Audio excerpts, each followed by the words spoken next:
नमस्कार दोस्तों, मैं हूं सागर और आप सभी का बहुत बहुत स्वागत है आज के अपने इस वीडियो में। आज के इस वीडियो में मैं आपसे बात करने वाला हूं एसबीआई कार्ड के शेयर के बारे में, जहां पे आपने देखा कि मार्च का ये पूरा महीना एक बहुत बड़ी गिरावट देखने मिली एसबीआई कार्ड में। ऊपरी लेवल से अगर आप देखते हैं तो लगभग 1100 सवा 1100 के लेवल से ये स्टॉक में गिरावट देखने मिली और 900 रुपये 910 रुपये के आसपास तक के एक लोएस्ट लेवल जो थे अभी रिसेंटली इसने छुए। लेकिन कहीं ना कहीं निचले लेवल से इतनी बड़ी करेक्शन के बाद यहाँ पे एक रिवर्सल आता हुआ स्टॉक में दिखाई दे रहा है। फ्राइडे के सेशन थर्सडे के सेशन माफ कीजिएगा, अगर हम बात करें कल के दिन की, 5.5% का एक तगड़ा उछाल और दिन के हाईएस्ट पॉइंट पे जाके बंद होता हुआ दिखाई दिया स्टॉक कहीं ना कहीं। तो अब क्या यहाँ से फिर से एक रिवर्सल की संभावना है? जो करेक्शन थी क्या यहाँ पे पूरी होती हुई दिखाई दी? इसके ऊपर समझने की कोशिश करेंगे। और रिवर्सल अब यहाँ से होता है तो क्या फिर ये स्टॉक फिर से अपने नए हाई की तरफ जाता हुआ दिखाई देगा? इसके बारे में समझने की कोशिश करेंगे। चार्ट में जैसे कि आप देख सकते हैं, पिछले साल यहाँ पे मार्च के महीने में इसकी लिस्टिंग होती हुई दिखाई दी थी और मार्च का महीना लगभग पिछले साल पूरा खराब था, तो एक गिरावट हुई थी, कमजोर लिस्टिंग हुई थी। 500 रुपये के आसपास बॉटम बना था और उसके बाद से कंटिन्यू ये स्टॉक एक तगड़ा उछाल जो है ऊपर की तरफ दिखाता हुआ नजर आया है और यहाँ पे 1100 सवा 1100 तक के हाई लगते हुए दिखाई दिए। अब इस स्टॉक पे अगर इंपॉर्टेंट लेवल्स की हम बात करते हैं तो आपको यहाँ पे देखने मिलेगा इसके जो रिसेंट हाई थे पिछले वाले 910 920 के आसपास के, उन्हीं लेवल्स के आसपास इस बार स्टॉक ने सपोर्ट लिया और वहीं से घूमता हुआ दिखाई दिया है। अगर आप यहाँ पे गौर करेंगे आपको यहाँ पे बॉटम बनता हुआ दिखाई दिया और यहाँ पे इनके पिछले टॉप थे। तो कहीं ना कहीं वो जो हमेशा माना जाता है कि पुराने टॉप जब कभी भी कोई स्टॉक ब्रेकआउट देता है, तो आपने देखा था यहाँ पे किस तरीके का एक तगड़ा ब्रेकआउट आता हुआ दिखाई दिया था और उसके बाद स्टॉक में एक तरफा चाल ऊपर की तरफ आती हुई दिखाई दी थी। पूरा जनवरी का महीना फरवरी का महीना तेजी का था। मार्च में यहाँ पे गिरावट देखने मिली और गिरावट के बाद सबसे पहला जो सपोर्ट आता हुआ दिखाई दिया वो था इस लेवल पे 920 के 910 920 के आसपास पे। मोटा मोटी दोस्तों 10 20 25 रुपए का जो लेवल होता है ना, 2-3% आप वहां पे मार्जिन मान के चलिए कि जरूरी नहीं होता कि वो एग्जैक्टली बिल्कुल उसी लेवल से घूमेगा। हो सकता है उसके 2-4% पहले घूम जाए, हो सकता है 2-4% बाद में घूम जाए। इसीलिए स्टॉप लॉस कभी कभी किसी के ट्रिगर हो जाते हैं और किसी के ट्रिगर नहीं होते।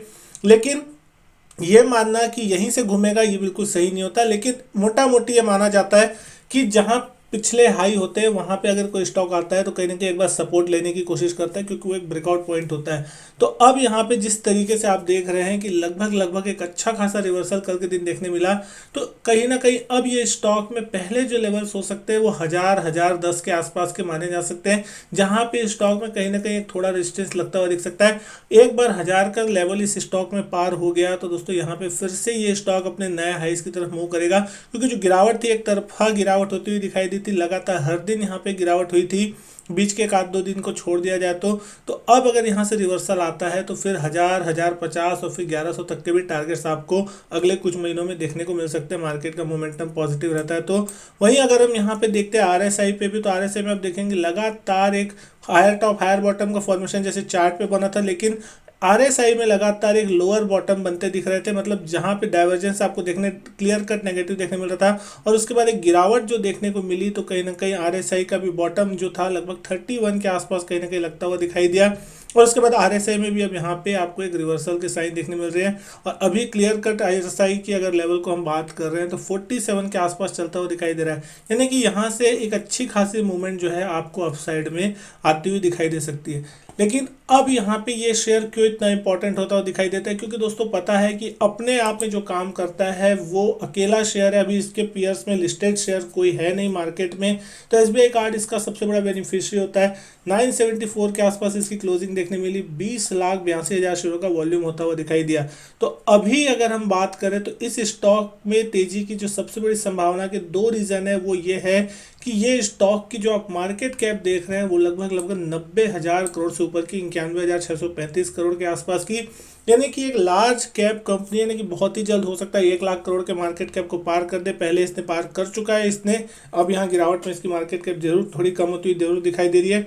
लेकिन जिस तरीके से इसका कामकाज चलता हुआ दिख रहा है, बहुत ही जल्द यहाँ पे ये निफ्टी में आपको आता हुआ दिख सकता है। लेकिन निफ्टी में आने की सबसे पहली शर्त ये होती है कि इस स्टॉक को एफ&ओ में आना होगा। तो बहुत ही जल्द हो सकता है आपको कुछ दिनों में या कुछ महीनों में अनाउंसमेंट आती हुई दिखाई दे कि जब एनएसई अपने कुछ नए शेयरों को एफ&ओ में शामिल करता हुआ दिखाई देगा।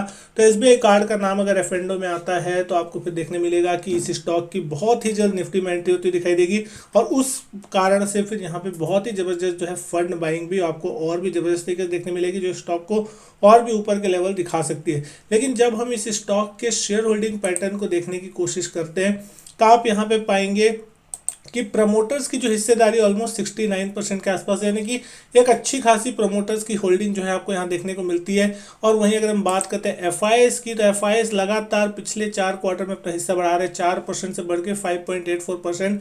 हालांकि अभी बहुत बड़ा हिस्सा एफआईएस के पास नहीं है, लेकिन धीरे धीरे करके एफआईएस यहाँ पे अपनी होल्डिंग जो है बढ़ाते हुए दिख रहे हैं। डीआईएस की भी जो होल्डिंग है 3% के आसपास, यहाँ पे 3 से 4% के आसपास कॉन्स्टेंट देखने मिल रही है।